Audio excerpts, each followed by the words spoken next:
Bonjour à tous, cette fois on va partir faire un tour dans les écuries normandes. Je vais vous présenter 3 races d'équidés qui viennent de Normandie. Oh la vache, les vaches elles sont heureuses.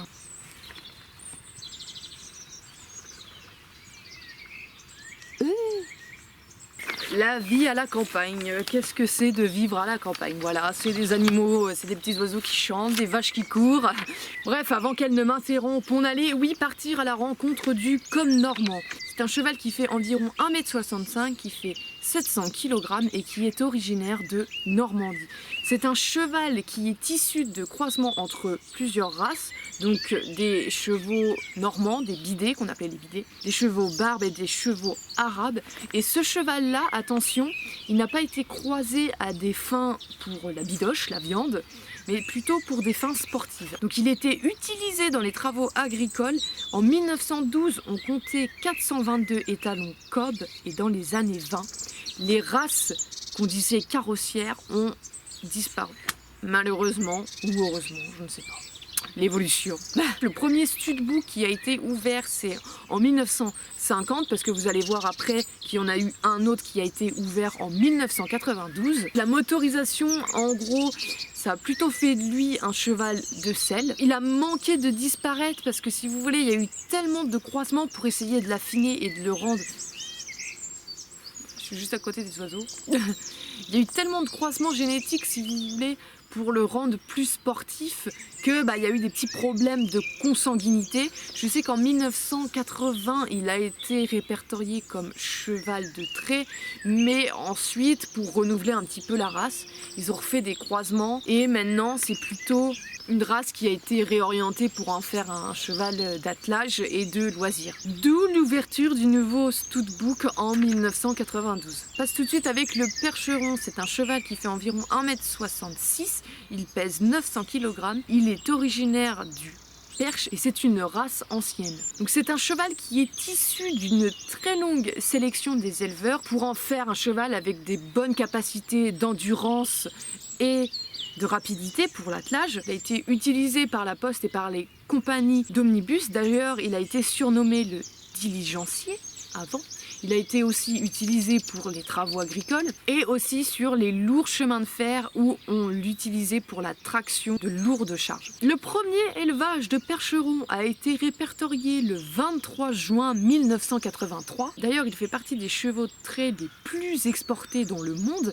Il est très exporté aux États-Unis et au Japon. Aujourd'hui, on compte environ 20 000 représentants de la race, mais il est quand même considéré en voie d'extinction. On passe à notre dernier équidé de cette liste qui n'est pas un cheval mais un âne. On va parler de l'âne du Cotentin. L'âne est présent dans la région depuis relativement longtemps. D'après les archives, on estime qu'il serait là depuis...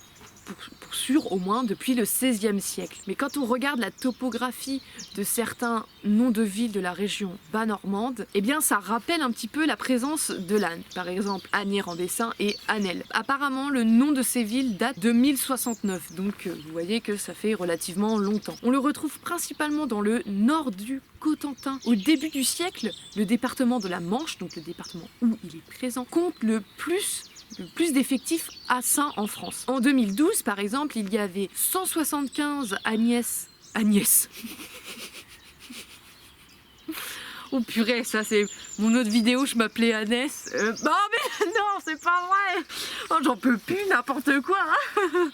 Oui, je disais dans mon autre vidéo, j'ai fait d'autres vidéos, je m'appelais Agnès, c'est pas Annès. Donc voilà, du coup j'inverse un petit peu. Donc oui, j'étais en train de dire que par exemple en 2012, il y avait 175 Annès gestantes et il y a eu 145 mises bas. En 1930, on comptait 9000 ânes dans le département de la Manche. En effet, on s'en servait pour transporter le lait des vaches avec sa fameuse triolette qui était une servante qui montait l'âne en Amazone. La race a été reconnue en 1997. Donc c'est un âne qui est docile, qui peut très bien être utilisé pour la rando et pour l'attelage ou aussi comme animal de compagnie. Voilà, je sais pas comment me positionner parce que j'ai le soleil dans la tronche.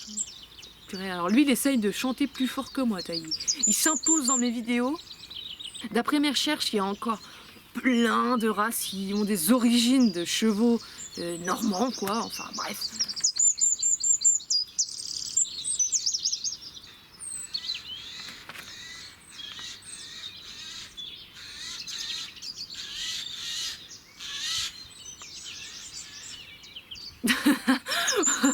C'est tout pour cette vidéo, nous avons terminé le tour des écuries normandes pour l'instant.